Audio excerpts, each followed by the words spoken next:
आप सभी को मेरा नमस्कार। हमने अपने दैनिक जीवन में प्रकाश अपवर्तन की अनेक घटनाएं देखी हैं। प्रकाश अपवर्तन की जितनी भी घटनाएं घटित होती हैं, यह केवल तभी होती हैं जब प्रकाश एक माध्यम से दूसरे माध्यम में गमन करता है।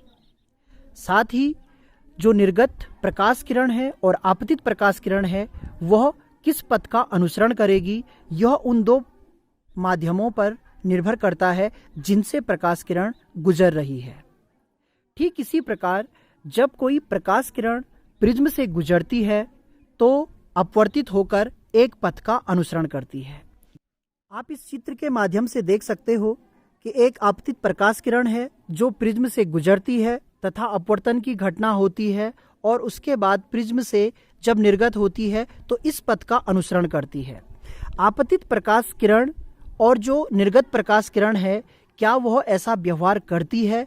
सबसे पहले इसकी सत्यता की जांच हम एक प्रयोग द्वारा करेंगे और उसके बाद जो प्रिज्म यहाँ पर लिया गया है, इसके पदार्थ का अपवर्तनांक किस तरीके से ज्ञात किया जाता है, यह भी ज्ञात करेंगे। प्रतिबिंब से वास्तविक रूप में अपवर्तन की घटना को देखने के लिए यहाँ पर मैंने जो प्रिज्म है उसकी आकृति को वाइट पेपर पर ड्रॉ किया है। उसके पश्चात इंसिडेंट रे बनाई है और इंसिडेंट रे की डायरेक्शन को सीधे आगे बढ़ा दिया है। अब यहाँ पर जो इंसिडेंट रे है उसकी डायरेक्शन में एक लेज़र के द्वारा मैं यहाँ पर लाइट डाल रहा हूँ, जो आप देख सकते हो कि इंसिडेंट रे की डायरेक्शन में दिख रही है। साथ ही यहाँ पर आप देख सकते हो पेन की जो नोक है उस पर जो इंसिडेंट रे है वो चमक रही है।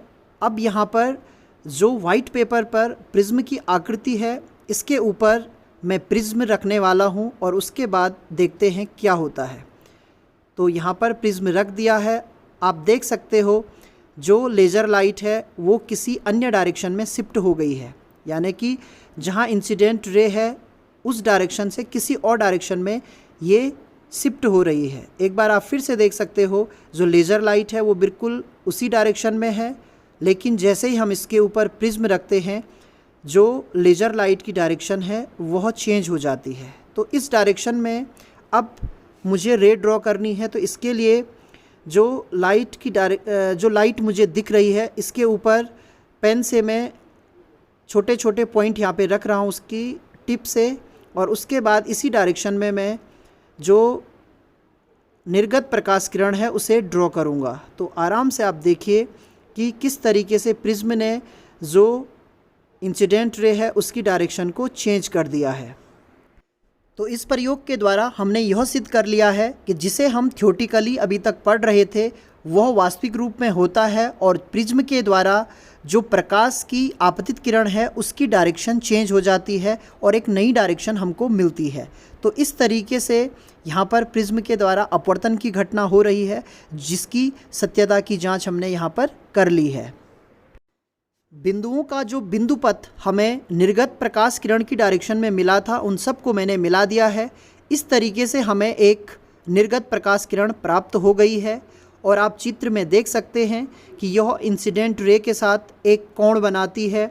साथ ही प्रिज्म के अंदर जो पहला इंटरफेस पॉइंट है और दूसरा इंटरफेस पॉइंट है, यदि उन दोनों पॉइंट्स को मिला दिया जाए तो आप देख सकते हैं इस तरीके का जो किरण का गमन पथ है वह आपको दिखता है। साथ ही जो इंसिडेंट रे है और जो इमर्जेंट रे है उसके बीच में जो कोण बनता है जिसे हम विक्षेपण कोण कहते हैं वह भी आपको दिख रहा है। तो इस तरीके से आप देख सकते हो कि जो पहले मैंने आपको थ्योरेटिकली एक रे डायग्राम दिखाया था प्रिज्म का, वही हमने जब वास्तविक रूप में प्रयोग किया तो हमें प्राप्त होता है। तो इस बात से यह सिद्ध हो जाता है कि विज्ञान में जो भी बातें कही जाती हैं वह प्रयोगों के द्वारा सिद्ध की जाती हैं और वह हमेशा सत्य होती हैं। प्रकाश अपवर्तन की जो घटना प्रिज्म के द्वारा होती है उसकी सत्यता की जांच के बाद अब हम यह ज्ञात करते हैं कि जो प्रिज्म का पदार्थ है, यानी कि जिस पदार्थ से प्रिज्म बना है, यदि उसका अपवर्तनांक हमें ज्ञात करना हो तो हम किस तरीके से ज्ञात कर सकते हैं। सबसे पहले यहाँ चित्र में ध्यान दीजिए, एक प्रकाश किरण है जिसको मैंने नाम दिया है PQ। यहाँ पर ये प्रकाश किरण प्रिज्म पर टकराती है तो इस बिंदु पर हमने एक अभिलंब खींचा है जिसका नाम मैंने दिया है एम डैश। अभिलंब सदैव जो तल होता है उस पर 90 डिग्री का कोण बनाता है। तो इस तरीके से यहाँ पर प्रकाश किरण विरल माध्यम से सघन माध्यम की ओर जाती है। इस तरफ वायु है और यहाँ कांच है। जब कोई भी प्रकाश किरण विरल माध्यम से सघन माध्यम की ओर जाती है तो वह सदैव अभिलंब की ओर झुकती है। तो यहाँ पर प्रकाश किरण जो है ये अभिलंब की ओर झुकती है और इस पथ का अनुसरण करती है, QR पथ का अनुसरण करती है। इसके पश्चात फिर यहाँ प्रकाश किरण सघन माध्यम से विरल माध्यम की ओर जाती है। तो जब कोई भी प्रकाश किरण सघन माध्यम से विरल माध्यम की ओर जाती है तो वह अभिलंब से दूर हटती है। तो यहाँ पर जो अभिलंब है वह एन डैश है और आप देख सकते हैं यहाँ पर प्रकाश किरण इस अभिलंब से दूर की ओर हट रही है। तो इस तरीके से किसी भी प्रिज्म से प्रकाश का जो पथ है और साथ में जो अभिलंब हैं वो दिखाए गए हैं। अब यहाँ पर सबसे पहले जो अभिलंब है और आपतित प्रकाश किरण है उसके बीच जो कोण बनता है उसे आपतन कोण कहते हैं। साथ ही जो अभिलंब है और अपवर्तित प्रकाश किरण है, पहले सरफेस से यहाँ अपवर्तन हुआ है, उसे अपवर्तन कोण कहेंगे। तो यहाँ पर मैंने इसे नाम दिया है R1। ठीक इसी प्रकार यहाँ पर जब प्रकाश किरण निर्गत होती है तो यहाँ पर जो कोण बनेगा अभिलंब के साथ इसे नाम दिया गया है R2। और यहाँ पर जो अभिलंब है और निर्गत किरण है इनके बीच जो कोण बनता है इसे नाम दिया गया है E। तो ये पहली कंडीशन है जो आपको समझ लेनी है अच्छे तरीके से। इसके पश्चात यहाँ आप देखिए जो कोण है I है और यहाँ पर जो कोण है R है। तो जब हम इस कोण का मान निकालेंगे यानी कि हम K, Q और R इस कोण का जब मान देखेंगे तो इसका मान I माइनस R1 हो जाएगा। आप देख सकते हैं ये पूरा जो कोण होगा यहाँ से लेकर यहाँ तक ये कोण होगा I और यहाँ से R1 है तो इस कोण का मान होगा I माइनस R1 जो कि मैंने यहाँ पर लिखा है। ठीक इसी प्रकार इस कोण का मान होगा E माइनस R2 जो कि यहाँ लिखा गया है। तो इस तरीके से आपको इस कोण का मान और इस कोण का मान भी पता लग गया है। अब हमें यहाँ पर जो डेरिवेशन करना है उसमें सबसे पहले आपको ये समझना है कि जो प्रिज्म हमने यहाँ पर लिया है उस प्रिज्म का जो कोण है उसे हम A ले रहे हैं।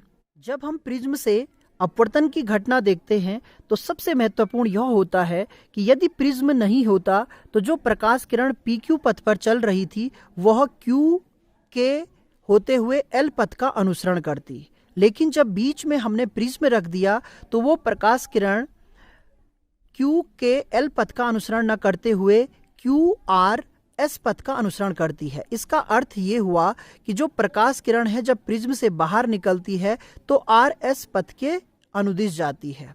तो यहाँ पर जो आपतित प्रकाश किरण है उसकी दिशा और जो निर्गत प्रकाश किरण है उसकी दिशा को यदि हम आगे बढ़ाएं और यहाँ पीछे करें तो इनके बीच जो गैप होता है या जो कोण बनता है इसे कहा जाता है विक्षेपण कोण या इसे हम डेविएशन एंगल कहते हैं। डेविएशन का अर्थ ये हुआ कि प्रिज्म से प्रकाश किरण के निकलने के पश्चात आपतित प्रकाश किरण की दिशा और निर्गत प्रकाश किरण की दिशा में बने हुए कोण को हम विक्षेपण कोण कहते हैं। और इससे हमें यह पता लगता है कि प्रकाश इस प्रिज्म से इतना विक्षेपित हो गया है। तो आइए ये सभी जानकारी के पश्चात अब जो डेरिवेशन है या जो व्यंजक की प्राप्ति है वह किस तरीके से की जाती है उसे जान लेते हैं। प्रिज्म के पदार्थ का अपवर्तनांक किस तरीके से ज्ञात किया जाएगा इसके लिए जो डेरिवेशन है वह मैंने पहले से लिख के रखा हुआ है ताकि जो वीडियो की लेंथ है वह छोटी हो सके। तो सबसे पहले यहाँ पर हमें इस एंगल पर बात करनी है। इस एंगल का नाम है KQR। आप देख सकते हैं K है, Q है, R है। तो इस एंगल की वैल्यू मैंने आपको बताई थी I माइनस R1, ये हमने यहाँ लिख लिया है। उसके पश्चात हमने ये एंगल फाइंड किया था तो इस एंगल का नाम है KRQ। यहाँ देखिए KRQ, तो इसकी वैल्यू हमें प्राप्त हुई E माइनस R2। इसके पश्चात हम यहाँ देखते हैं इस ट्राइंगल में, आप ध्यान दीजिए ये ट्राइंगल है हमारे पास। तो ट्राइंगल का नाम है यहाँ पर QKR। इसमें आप देख सकते हैं ये जो एंगल है यह एक्सटीरियर एंगल है यानी कि इसको हम बाह्य कोण कहते हैं। त्रिभुज की प्रॉपर्टी का यदि हम प्रयोग करें तो जो बाह्य कोण होता है उसका मान हमेशा इस और इस कोण के योगफल के बराबर होता है। तो देखिए जो भी चीज़ हम जानते हैं उसका प्रयोग कर रहे हैं, तो इसका अर्थ ये हुआ कि जो एंगल है एल के आर वह इस एंगल और इस एंगल का सम होगा। तो यहाँ पर देखिए इसका नाम मैंने यहाँ पर डेल्टा रखा है, तो डेल्टा I माइनस R1 ये हो गया प्लस E माइनस R2 ये हो गया, और उसके पश्चात इसे सॉल्व करेंगे तो I प्लस E और माइनस R1 प्लस R2 ये मैंने कॉमन ले लिया, एक इक्वेशन यहाँ पर बन गई है। न्यूनतम विक्षेपण, न्यूनतम विक्षेपण का अर्थ क्या हुआ आप इस तरीके से समझिए, जब प्रकाश किरण को हम अलग अलग कोण पर आपतित करते हैं, यानी कि जो I का मान है वह अलग अलग हो तो जो निर्गत प्रकाश किरण है यहाँ पर जो निर्गत कोण है उसके मान भी हमें अलग अलग प्राप्त होते हैं। एक ऐसी कंडीशन होती है, या यूं कहें कि आपतन कोण का एक ऐसा मान होता है जिस पर हमें ये जो विक्षेपण कोण है डेल्टा का मान वह हमें न्यूनतम प्राप्त होता है, तो उसे कहते हैं न्यूनतम विक्षेपण की स्थिति या मिनिमम डेविएशन की कंडीशन। तो इस कंडीशन में क्या होता है कि जो I का मान है और जो E का मान है यह बराबर होता है, I इक्वल्स टू E होता है। साथ ही इस कंडीशन में R1 और R2 का मान भी आपस में बराबर होता है। तो इस कंडीशन का जब हम प्रयोग करते हैं तो यहाँ पर मैंने डेल्टा M प्रयोग किया है, फिर हम E को I लिख सकते हैं तो I प्लस I हो गया, और यहाँ पर R1 प्लस R इसको हम 2R लिख सकते हैं। बाद में इसमें फिर से हम चेंज करेंगे, फिलहाल इसे इक्वेशन नंबर 1 का हम नाम दे देंगे। इसके पश्चात हम देखते हैं इस ट्राइंगल को, यहाँ पर ट्राइंगल है QOR, ध्यान से देखिए QOR। इस ट्राइंगल में क्या है, इसका ये वाला कोण और ये वाला कोण और प्लस ये कोण, इन तीनों का सम कितना होगा 180। ये भी त्रिभुज की प्रॉपर्टी है, त्रिभुज के तीनों अंतःकोणों का योग 180 होता है। तो वही प्रॉपर्टी यहाँ पर मैंने प्रयोग की, और उसके बाद जो ये वाला कोण था यानी नीचे वाला जो कोण है जिसका नाम है QOR, तो इस कोण का जो मान होगा 180 माइनस R1 प्लस R2 होगा। इसे इक्वेशन नंबर 2 का नाम दिया।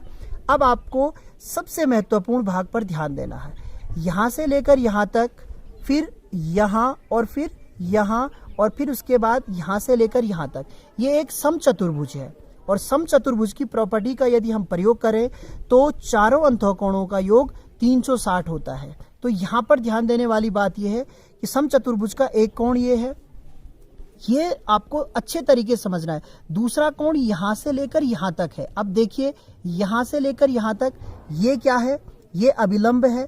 अभिलंब क्या होता है 90 डिग्री का होता है। तो यहाँ पर यहाँ से लेकर यहाँ तक जो वैल्यू होगी वो 90 डिग्री का कोण बनाएगी।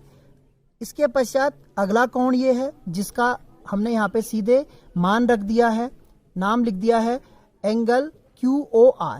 फिर से देखिए यहाँ और यहाँ इनके बीच कितने डिग्री का कोण होगा 90 डिग्री का कोण होगा। तो ये कोण भी मैंने यहाँ पर 90 डिग्री ले लिया है, और चारों का सम कितना होगा 360। जब आप इसको हल करेंगे तो एंगल A प्लस ये एंगल A है, प्रिज्म कोण इसे हम कहते हैं, प्लस कोण QOR और इज इक्वल्स टू 180 बचेगा, क्योंकि 90 90 180 और इससे माइनस कर देंगे तो 180 बचा। यहाँ से हम कोण A का मान निकाल सकते हैं जो हमें 180 माइनस एंगल QOR या एंगल QOR का मान निकालें तो 180 माइनस A होगा। तो जो इक्वेशन नंबर 3 है और इक्वेशन नंबर 2 है, इनमें आप देख सकते हैं कि इनके जो लेफ्ट साइड है यानी कि लेफ्ट साइड में एक ही एंगल है जिसका नाम है QOR, और यहाँ पर देखिए 180 180, साथ में यहाँ पर एंगल A है और यहाँ पर R1 प्लस R2 है। इसका अर्थ ये हुआ कि जो एंगल A है उसका मान R1 प्लस R2 होगा। इससे हमारी इक्वेशन नंबर 4 बन गई है।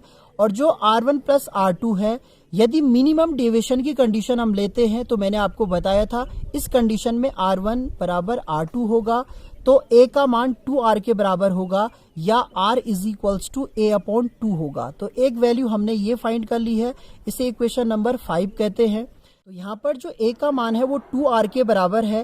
पहले हमने ये इक्वेशन यूज की थी जिसे हमें समीकरण नंबर 1 का नाम दिया था delta is equals to 2I, और यहाँ पर जो मान था वो 2R के बराबर था। तो जो 2R है उसे हम A लिख सकते हैं, इसका अर्थ ये हुआ कि यहाँ से हम I का मान ज्ञात करेंगे। तो I का जो मान होगा, मिनिमम डेविएशन की कंडीशन है, तो इसे यहाँ पर डेल्टा M कहते हैं। तो यहाँ पर I is equals to delta M plus A और अपॉन क्या हो जाएगा 2। आपको इस इक्वेशन को सॉल्व करना है, सॉल्व करना आसान है। यहाँ पर 2I इज इक्वल्स टू, ये साइड आएगा डेल्टा M प्लस A होगा और I is equals to delta M A और अपॉन क्या हो जाएगा 2। तो I का मान यहाँ पर मिल गया है। अब चलते हैं कि यहाँ हमने I और R को क्यों ज्ञात किया। एक हमें I ज्ञात किया है और दूसरा ज्ञात किया है R।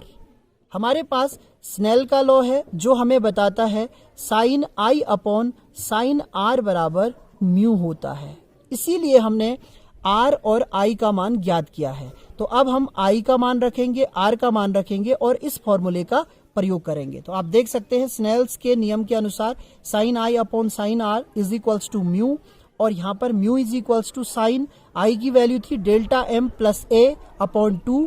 इसी तरीके से R का मान था साइन A अपॉन 2। तो इस तरीके से जो प्रिज्म का पदार्थ है उसका अपवर्तनांक का जो सूत्र बनेगा वह sine delta M plus A upon 2 और साइन A अपॉन 2 होगा। तो इस डिस्कशन के पश्चात हम यह कह सकते हैं कि जो त्रिभुजों के या समचतुर्भुज के मूलभूत गुण थे उनका प्रयोग करते हुए किस तरीके से हमने किसी प्रिज्म के पदार्थ के लिए अपवर्तनांक का सूत्र ज्ञात कर लिया है या व्यंजक की प्राप्ति कर ली है। मैं आपसे बार बार कहता हूं कि फिजिक्स बहुत ही आसान सब्जेक्ट है, लेकिन आपको जो बेसिक नॉलेज है या जो मूलभूत गुण हैं, चाहे वो भौतिक विज्ञान के हों या गणित के हों, यदि वो आते हों तो आसानी के साथ आप कोई भी डेरिवेशन कर सकते हैं। इसके अगले अंक में हम जो प्रिज्म है उसमें जो मिनिमम डेविएशन की कंडीशन है या जो विक्षेपण कोण है उसके लिए सूत्र की प्राप्ति करेंगे। तब तक आप अच्छे तरीके से इसे समझिए। इससे संबंधित जो प्रश्न हैं उन पर आप जरूर ध्यान दीजिए।